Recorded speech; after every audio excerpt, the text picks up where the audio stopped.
How are you? Fantastic, puji Tuhan. Sudah breakfast? Belum, sudah belum. Iya, puji Tuhan. Nah, saya kasih breakfast firman dulu ya. Sebab kita manusia hidup bukan hanya dari kue tiaw.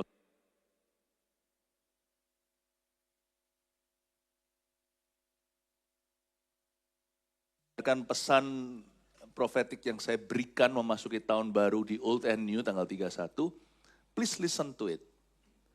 Because nanti kita punya knowledge akan beda kalau enggak memasuki tahun ini. Ada banyak hal yang sudah Tuhan ingatkan, peringatkan, dan ajarkan. Saya berdoa berkali-kali untuk pesan itu, bukan karena it's hard to preach, but because I don't want to miss a single heartbeat of our Lord Jesus. Jadi, without vision, my people perish. Tanpa visi, liarlah rakyat, artinya tanpa pengetahuan, without knowledge. Knowledge di sini bukan pengetahuan umum, knowledge di sini adalah apa yang Tuhan ingin kita tahu tahun ini. Jadi tolong dengarkan sendiri ya. Building upon it, saya hari ini akan mengajarkan firman Tuhan untuk memperlengkapi Anda. Di kebaktian yang pertama ini, saya beri judul Allah yang detil. Nah, saya fokusnya di ibadah satu adalah followership. Gimana kita mengikut Yesus? Gimana sih caranya kita itu ikut perintah Tuhan? Gimana caranya kita menundukkan diri kepada apa yang betul, apa yang benar? Misalnya kalau kita itu sama ortu, sama orang tua kita, asal mereka tidak ajari kita untuk menyembah berhala atau melakukan sesuatu yang salah. Dear children, anak-anak, patuhi orang tuamu. How do you submit to your spiritual leaders? Gimana kita bisa tunduk kepada pemimpin rohani? Yang pasti pemimpin rohani sudah diperingatkan dulu, sebagai leader tidak boleh gila hormat. Ya, sebab engkau dipercayakan, umat Tuhan itu bukan milikmu. Jangan berbuat seolah-olah ingin menunjukkan siapa dirimu. Tapi kalau kita sudah memiliki kepemimpinan rohani yang baik, how do you submit to it? Gimana kita menundukkan diri? Tapi lebih dari di atas segalanya, followership bicara tentang following Jesus dulu. Mengikut Yesus. Nah, kebaktian 2 nanti, saya akan fokus kepada leadership. Saya kasih judul, pemimpin yang baik akan titik-titik-titik. Nah, nanti kita pelajari ya. Nah, bahkan waktu teman-teman, rekan-rekan, para hamba Tuhan yang ada di gereja pusatmu, yaitu di Mother Church di Surabaya, mereka sudah pada berkata, kami juga ingin mendengarkan ini. I don't preach the same thing, jadi saya khotbahkan ini di sini dulu. Nanti ibadah berikutnya, itu semacam seminar leadership, kepemimpinan. How do you lead? Mana memimpin? Penting loh, kalau kita nggak bisa memimpin dengan baik, berarti kita juga nggak bisa memimpin diri kita dengan baik. Nah, ibadah 3 nanti itu adalah suatu yang tambahan, bonus. Karena saya taunya tadi 2, tapi ternyata saya khotbah 3 kali. So, I'll be speaking in English nanti di kebaktian jam 1. Surprise nanti what I'm gonna preach ya. Selanjutnya itu ibadah AUG tentunya the better version of me adalah Pastor Jeremy nanti akan menyampaikan di Army of God ya. Ini AUG benar. Ini AUG yang Army of God cap. Oke, let's study the Bible already. Keluaran pasal 39. Ayat yang ke-32 sampai 41, Allah yang detil. He's a detailed God. And so we ought to also follow him in details, in the details of our lives. Ayat 32 dulu, sampai ayat 41, tapi satu ayat saya jabarkan. Demikianlah, diselesaikan segala pekerjaan melengkapi kemah suci, yakni kemah pertemuan itu. Orang Israel telah melakukannya tepat seperti yang diperintahkan Tuhan kepada Musa. Demikianlah mereka melakukannya. Kita baca ayat 32 bersama-sama sebab saya mau bedah. 2, 3. Demikianlah diselesaikan segala pekerjaan melengkapi kemah suci, yakni kemah pertemuan itu. Orang Israel telah melakukannya tepat seperti yang diperintahkan Tuhan kepada Musa, demikianlah mereka melakukannya.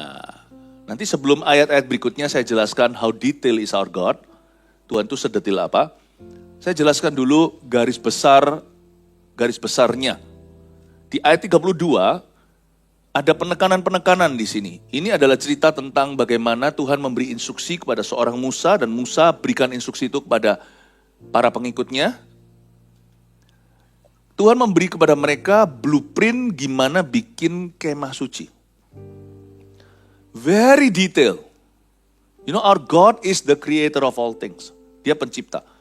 Kalau sama benda mati aja meskipun kemah suci, dia begitu detail sekali. Bagaimana dia begitu, apakah dia tidak detail dalam kehidupanmu dan kehidupanku?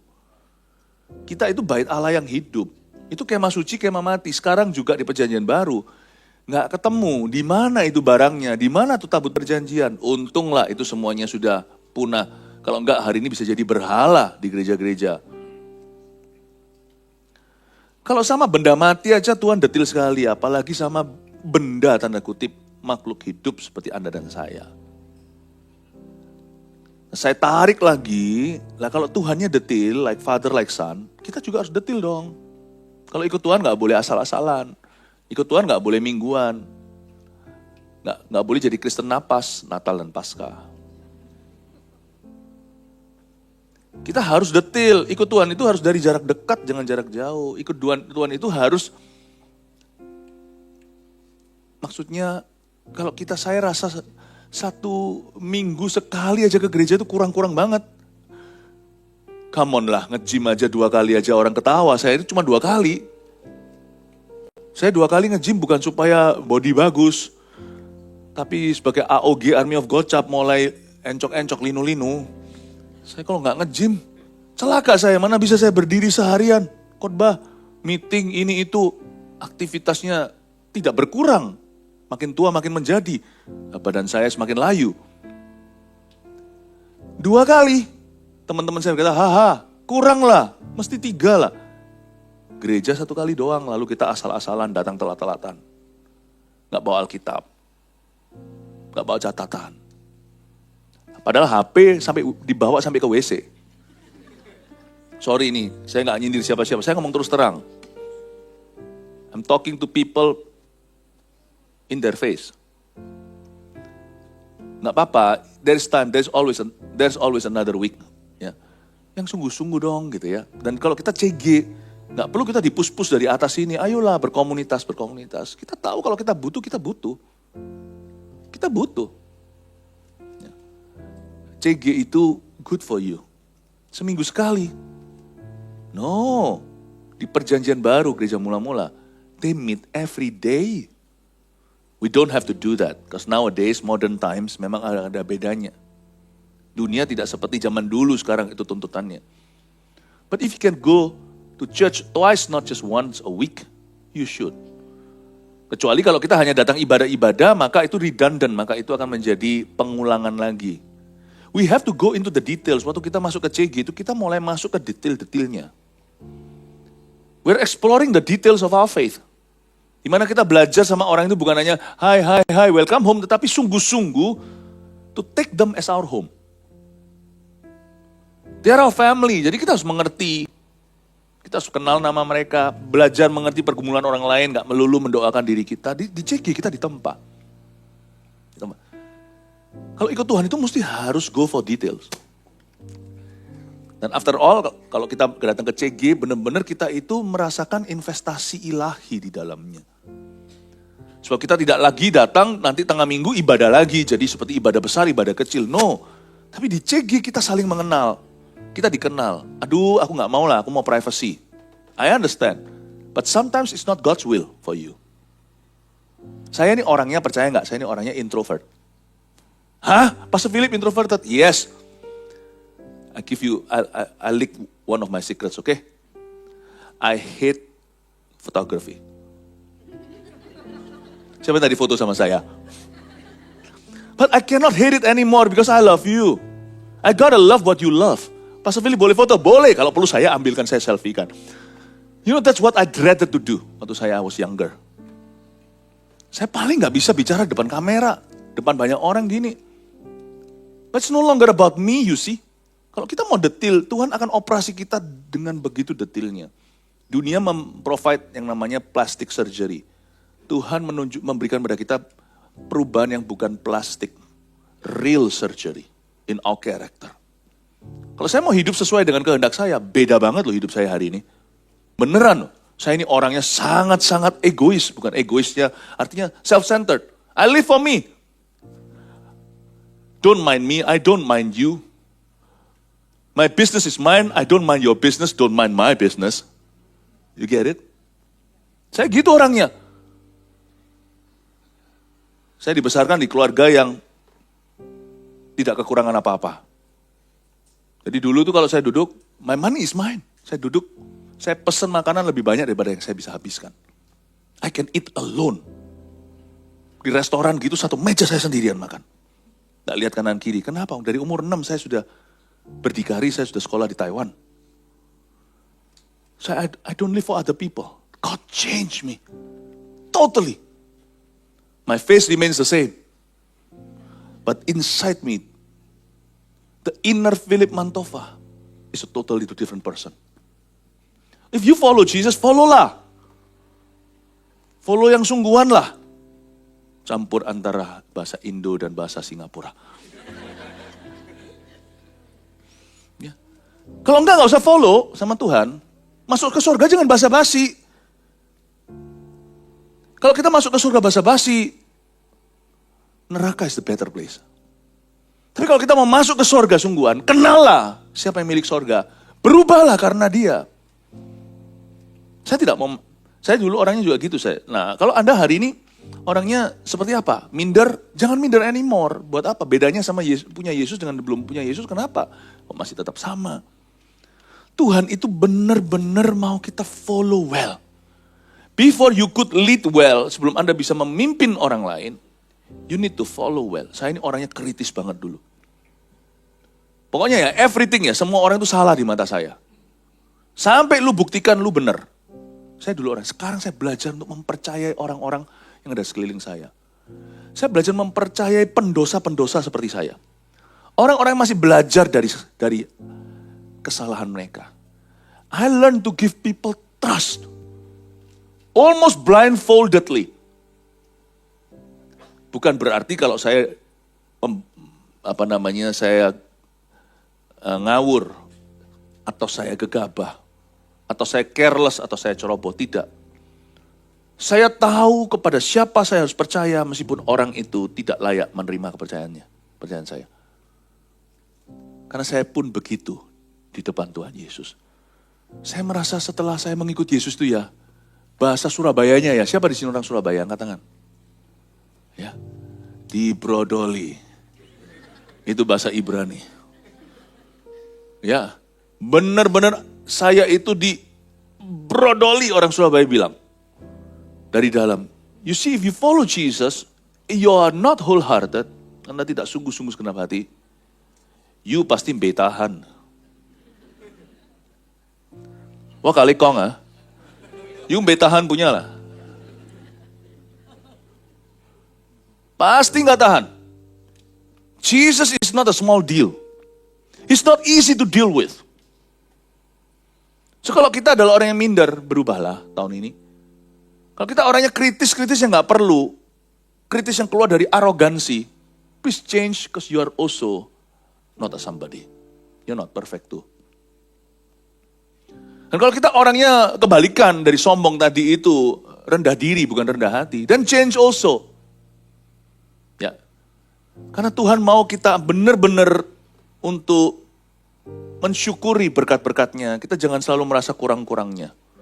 Orang yang merasa kurang-kurang begitu itu kelihatannya rendah hati, is the other way around. Itu jual mahal sama Tuhan. Itu justru menolak segala berkat yang Tuhan mau berikan. If you follow Jesus, siap-siap dipretelin. Benar-benar di dalam itu benar-benar you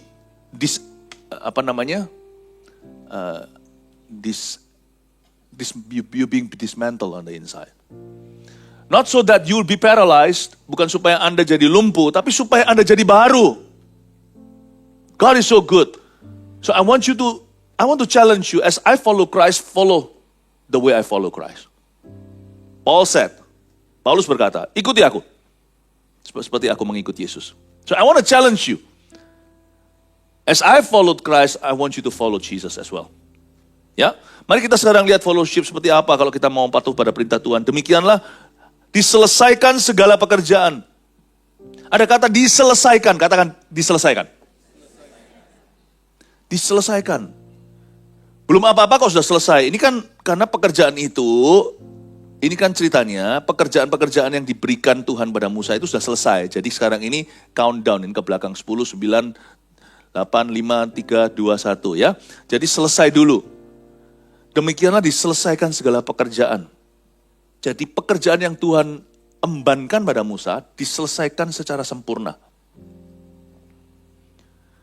Lalu, jadi pada waktu dikasih ke Tuhan Yesus, di perjanjian lama, kasih ke Allah Yahweh, pekerjaan itu udah kelar. You know, God always takes medium, not medium rare, not medium well, but well done. Segala sesuatu yang Tuhan berikan kepada kita, baik itu mentah 1 talenta, kita harus kembalikan ke Tuhan, itu well done. Nggak fair dong Tuhan itu seperti tuh majikan yang jahat, maunya beres segala sesuatu, kasih modal pas-pasan. No. Alongside dengan tugas yang kita emban, Tuhan kasih kita Roh Kudus, the Holy Spirit in us. So we know God's will, we know what's best. Saya ini dulu orangnya juga sangat-sangat, jadi kalau saya tahu barang saya digoyang itu saya tahu. OCD. I don't feel like I am OCD. But. Jadi kadang-kadang waktu pembantu rumah tangga, saya sangat ramah dengan pembantu. Selalu say thank you. Kalau saya salah selalu say sorry. Karena pembantu adalah anggota keluarga kami. Tapi kadang-kadang itu I wish ya, they have my spirit. So they know where to put my things gitu loh. I wish ya, if you have my spirit, you don't have to be me. Kalau saya bisa taruh my mind in you, how light my life would be. That's what God did. He put His spirit in you, He put His mind in you. Jadi Tuhan gak pernah kasih kita satu tugas, lu selesain. Gua gak mau tahu. He put His spirit in you. He put His strength in you, kekuatannya. Karena itu kalau kita datang membawa pekerjaan yang kita emban dari Tuhan itu, kelar. Well done itu karena Roh Kudus bantu. Tapi harus ada komitmen dari sisi kita. Karena kita bukan Pinocchio, kata kita gak kesurupan Roh Kudus. Kita punya pilihan. Roh Kudus itu memenuhi someone, sedangkan setan itu menyurupi. Kita harus ada satu komitmen in our hearts. Tuhan, ku beri yang terbaik bagimu. Harus ada kerinduan itu. Ku relakan segalanya yang terbaik bagiku. Segenap hatiku dan segenap jiwaku. Harus ada dari sisi kita kerinduan untuk melakukannya dengan sempurna. Meskipun demikian kita gak mungkin bisa mencapai titik sempurna. Karena none of us is perfect. Amin. Orang yang mau sempurna aja gak sempurna. Apalagi orang yang merasa gak sempurna gak apa-apa. Orang itu pasti bolos sekolah. You aim for the sun, you might end up on the moon. You aim for the moon, you end up just eating mooncakes. Nggak bisa. Saya mau sempurnanya nggak bisa sempurna. Matius 5, very long chapter, verse 48 berkata, hendaklah kamu juga sempurna seperti Bapamu di sorga adalah sempurna. Wow, what a standard. I need to be perfect, I'm never perfect. God is not asking you to be a perfect person. Just want to be perfect. And you might end up slightly less imperfect. Or far from it, from being perfect. Tapi kerinduan itu, the heart that counts, itu benar. Kalau hati kita sungguh-sungguh merindukan melakukan sesuatu yang dari Tuhan secara sempurna. Dan kelihatannya Tuhan akan menyelesaikannya bersama dengan Anda. Your job will be well done. Saya tidak menargetkan saya jatuh. Saya mengikut Yesus bukan supaya saya jatuh lagi. Saya menargetkan saya akan well done. Ujung nanti itu ketemu Tuhan, Tuhan berkata, well done my servant. Itu pun ya, saya masih compang-camping sepanjang jalan. Masih salah ini, blunder itu. Bayangin sama orang yang berkata, ke shera, whatever will be. Jadi apa coba? Niat itu harus ada. Ku mau menyenangkanmu Tuhan. Kalau kita nggak ada itu, namanya kehilangan kasih mula-mula, tidak punya visi hidup. Pakailah aku aja nggak tentu bisa dipakai seperti apa. Sampai sekarang loh, saya berdoa, pakailah aku secara luar biasa aja, nggak luar biasa. Orang mati satu aja belum pernah saya bangkitkan. Apalagi kita berkata nggak dipakai nggak apa-apa. Jadi apa? Makanya tahun ini kita harus ada kerinduan, katakan kerinduan. Ya, apapun yang Tuhan embankan kepada kita, I want to do it well. Ini bukan sebagai suatu obsesi atau sebagai suatu tekanan. This is no pressure. This is pleasure, not pressure. Ini bukan tekanan, tapi kerinduan, katakan kerinduan. Nah karena Musa rindu menyelesaikan itu, sungguhan selesai beneran diselesaikan segala pekerjaan. Dan Musa gak pilih-pilih pekerjaan. Kata segala pekerjaan itu berarti dari pekerjaan yang besar sampai kecil, pekerjaan yang bersih sampai kotor. You see, kalau kita tuh melayani Tuhan itu jangan pilih-pilih bagian. Apapun, nanti biar orang lain yang konfirmasi dengan Anda, ini loh karuniamu.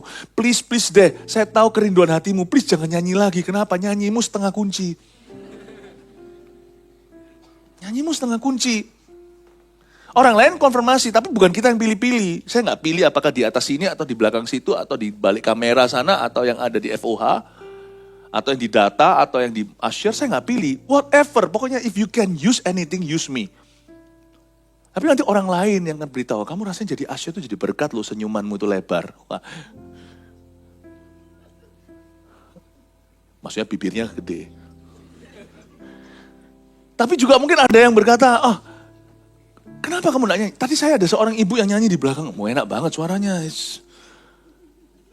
Ikut MSJ 1, ikut MSJ 2, udah, servo, udah, pelayanannya apa? Tapi, mau pindah sini? Oh baru pindah sini? Baru 2 minggu di sini? Itu tadi saya dengar siapa itu nyanyi? Mariah Carey.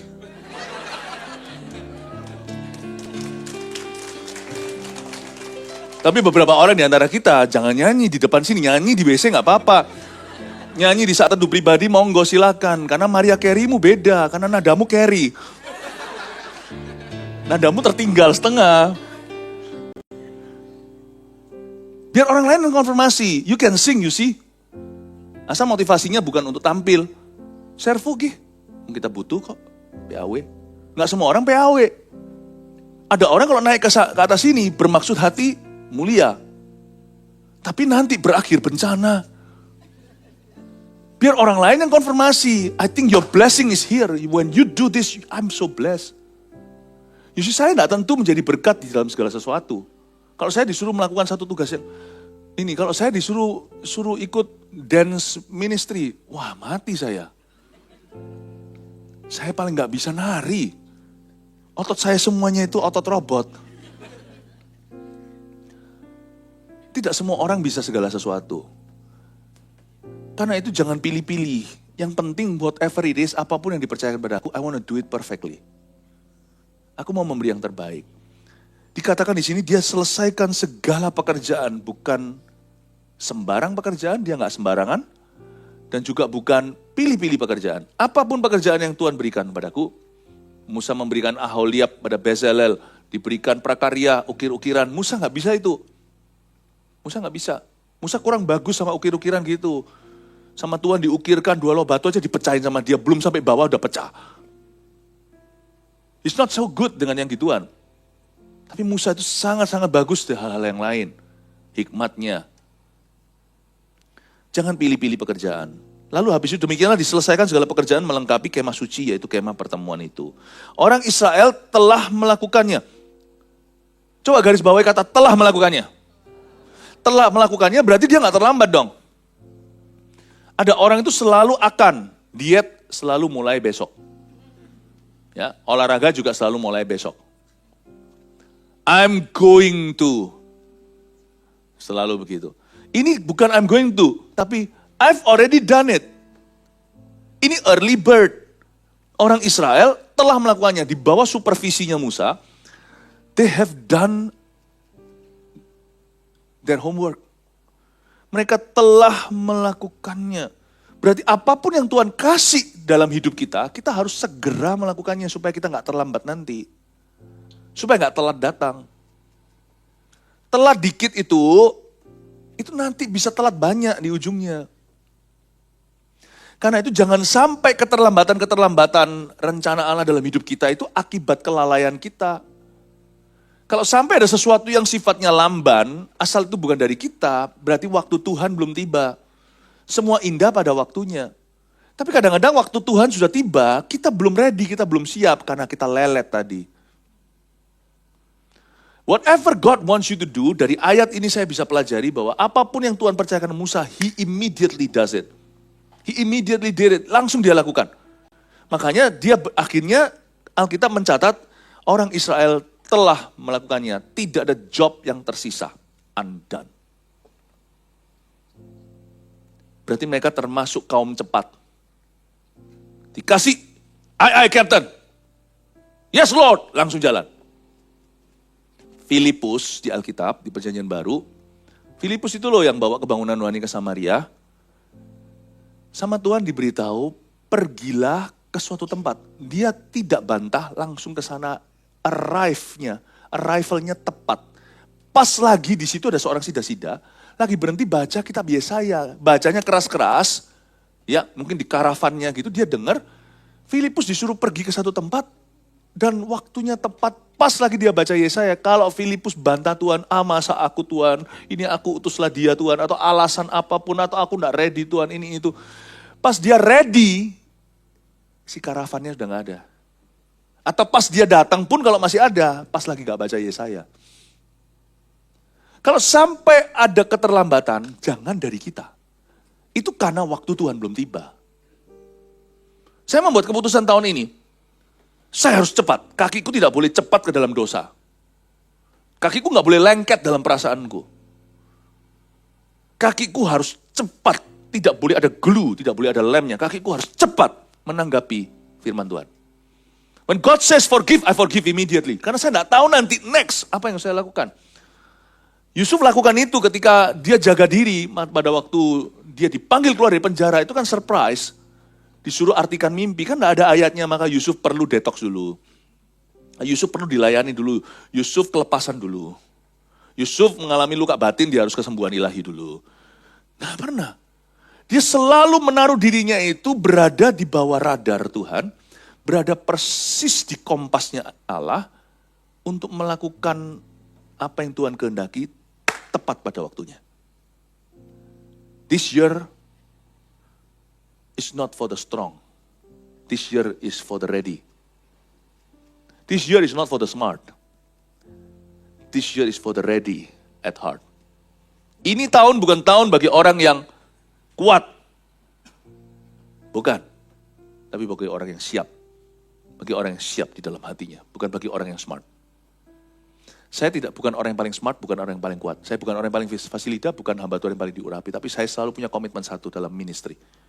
Karena ministry juga adalah panggilan saya dan juga karir saya. Panggilan Anda ada, tapi juga Anda dalam karir itu juga pelayananmu. Saya selalu punya komitmen satu. Lord, I want to be there when you call my name. Saya hidup tiap hari untuk itu. When he calls my name, ku jawab ya, ya, ya. Ku jawab ya, ya, ya. Ku jawab ya Tuhan, ku jawab ya Tuhan. Ku jawab ya, ya, ya. Ku jawab si.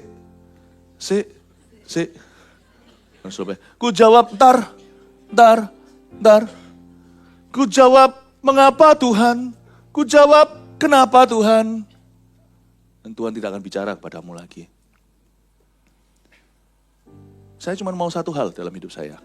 Saya commit to that time. When God calls my name, I'll be right there. Here I am. Whether to call me in my life or call me in my death, I want to be there when God says, Philip, I'm here. I'm here, Lord. Orang yang bisa punya mentalitas itu, dia nggak akan bisa berakhir di sombong atau di minder. Karena he's God's man. And he doesn't have the time to compare himself with anybody. Whether for better or for worse, saya tidak punya waktu untuk comparison, untuk membandingkan diri. Bandingan itu harus dengan Tuhan, bukan dengan siapa. Sebab aku berlari dengan Tuhan, aku berjalan dengan Tuhan, bukan berjalan dengan siapa. Lakukanlah semua itu dengan segera. Supaya nanti jangan telat datang, supaya nanti bukan orang Israel telah melakukannya, tapi orang Israel telat melakukannya. Kita ganti H dengan T aja udah beda arti. Orang Israel telah melakukannya, itu berarti mereka tadi lakukannya segera, dengan orang Israel telat melakukannya. Tadi leye-leye dia. Nggak cuma telah melakukannya, coba kata berikutnya. Tepat seperti yang diperintahkan Tuhan kepada Musa. Demikianlah mereka melakukannya. Saya garis bawah di Alkitab saya tepat seperti yang diperintahkan. Tepat seperti yang diperintahkan. Tepat seperti yang diperintahkan. It's okay to be a yes man. Zaman ini ya, dunia ini ya, wah susah banget. Zaman sekarang ya, dunia itu jauh lebih rumit. Sebenarnya, sehingga mereka membuat apa yang bagus itu jadi seperti alergi. Padahal it's okay loh jadi yes man kalau kepada Tuhan.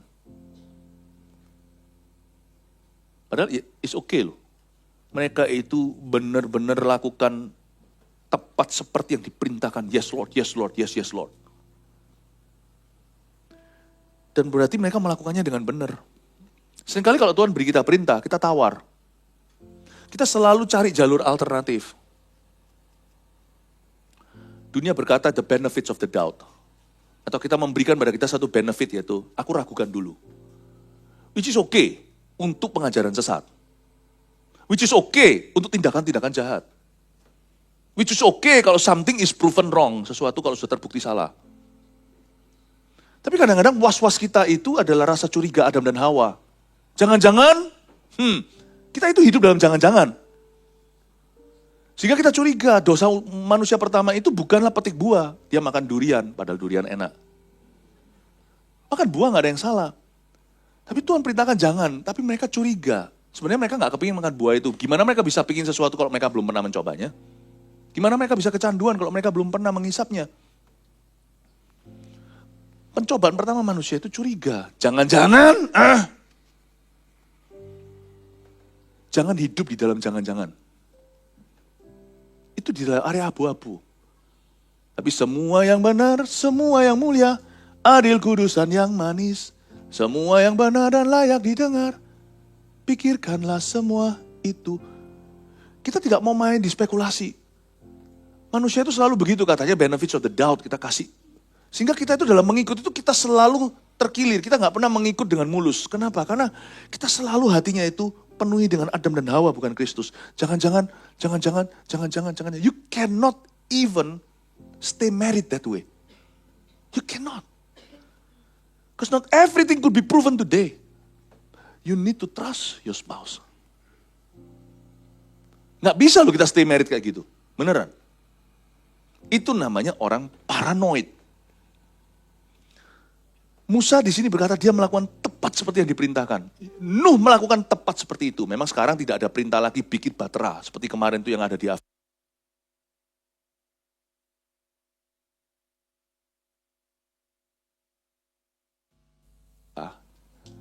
Ada hal-hal tertentu itu tidak perlu kita pikirkan. Kalau yang kayak gitu jelas-jelas vulgar. You see, kita nggak bisa stay married kalau kita paranoid. Kita nggak bisa mengikut well kalau kita parno. Nggak bisa. Sama Yesus kayak, sama orang tua, pemimpin rohani, sama gereja. You cannot do that. Kalau Anda berasal dari gereja sebelumnya, Anda kepahitan, Anda pernah dikecewakan. Lalu datang ke gereja baru, Anda mesti harus benar-benar diproses sama Kristus sampai sembuh. Kalau enggak ya, pakai kacamata yang sama itu, kemanapun Anda akan sama. Anda akan lihat, cannot. Nah, jadi karena yang diperintahkan Tuhan pada Musa itu dia lakukan tepat. Berarti Musa tidak curiga dan Musa melakukannya tanpa jalur alternatif. Dia melakukannya dengan benar. Kadang-kadang kalau Tuhan suruh kita melakukan sesuatu, contohnya, kita tawar. Ya, contohnya ya.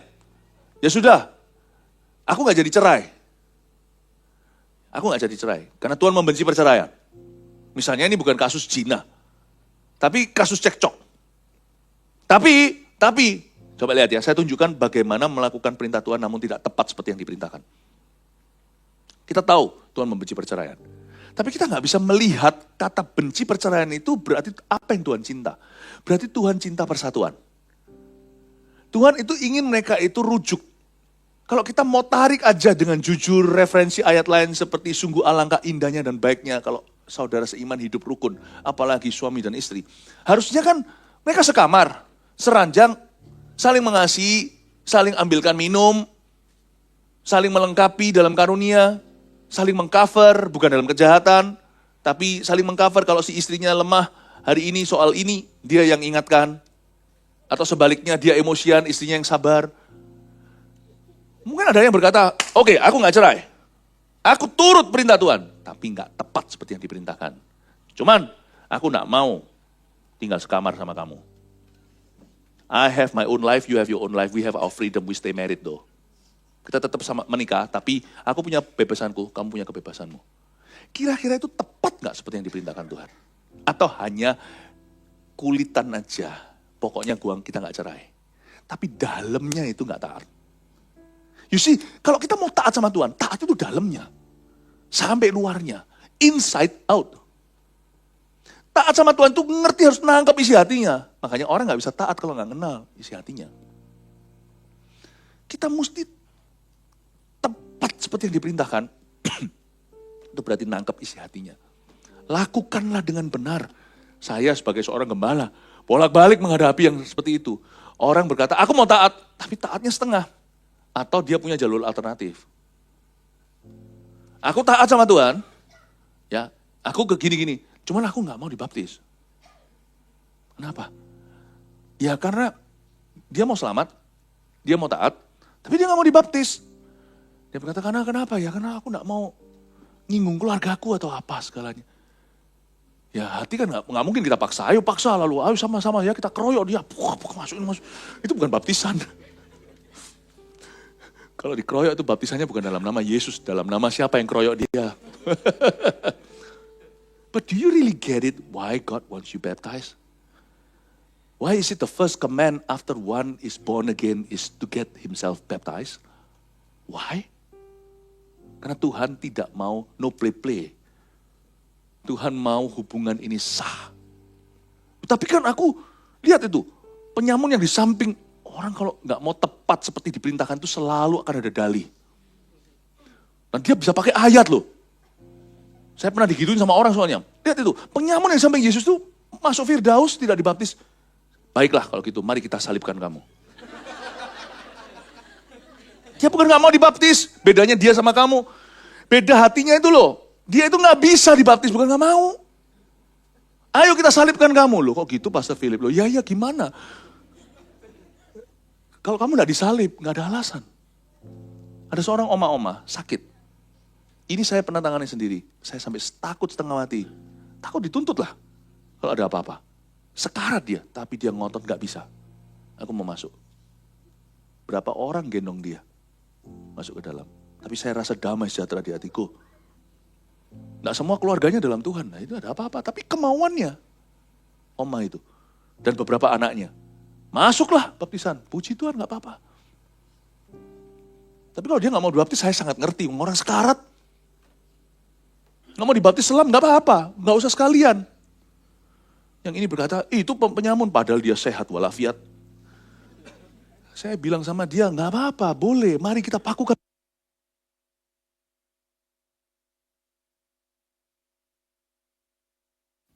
Obey lah. No obey but. But no but lah. Let the but stay down there. No but when you obey. Amin. Ya udahlah, satu ayat aja. Waktu udah habis nanti next saya kasih lagi yang leadership ya. Saya kasih rangkumannya aja deh. Ada 3, Allah yang detail gimana caranya kita mengikut Tuhan ya. Mengikuti perintah Tuhan. Number 1, lakukan dengan benar. Do it right. Jangan tawar ya. Tadi countdown-nya 3 to 1, sekarang saya ganti 1 to 3. Jadi sebagai summary. Yang pertama kan ada kata tepat seperti yang diperintahkan kan. Ya, kalimat terakhir di ayat 32 ya. Yang kedua, lakukan dengan segera, do it immediately, supaya nanti kita bisa berkata telah diselesaikan. Jangan selalu jadi makhluk akan, nanti aku akan, jangan aku akan lah. Cepat-cepat kalau bisa hari ini jangan ditunda, Makanya kita bisa berkata, not my will but let your will be done. Ada kata done. Karena ada banyak hal yang God's will, kehendak Tuhan tidak bisa diselesaikan hari ini. Dengan sendirinya, bukan karena kemauanmu. Karena tidak di luar kontrol dan dugaanmu. Misalnya, kita kepingin sekali, ayah seseorang untuk terima Tuhan. Kita kan nggak bisa paksa dia. Doa-doa pun kita ajak dia ke gereja, mungkin not today the will of God over his life will be done. Ada hal-hal yang melibatkan kehendak orang lain pula, pilihan mereka. Ada hal-hal tertentu yang di luar dugaan kita, di luar kontrol kita. So what is in your control, do it immediately. Supaya kita bisa berkata, this will of yours has been done in my life. Lakukan dengan segera, do it immediately. Apa yang kau tunda tahun lalu, jangan kau tunda lagi tahun ini. Number 3. Lakukan dengan sempurna.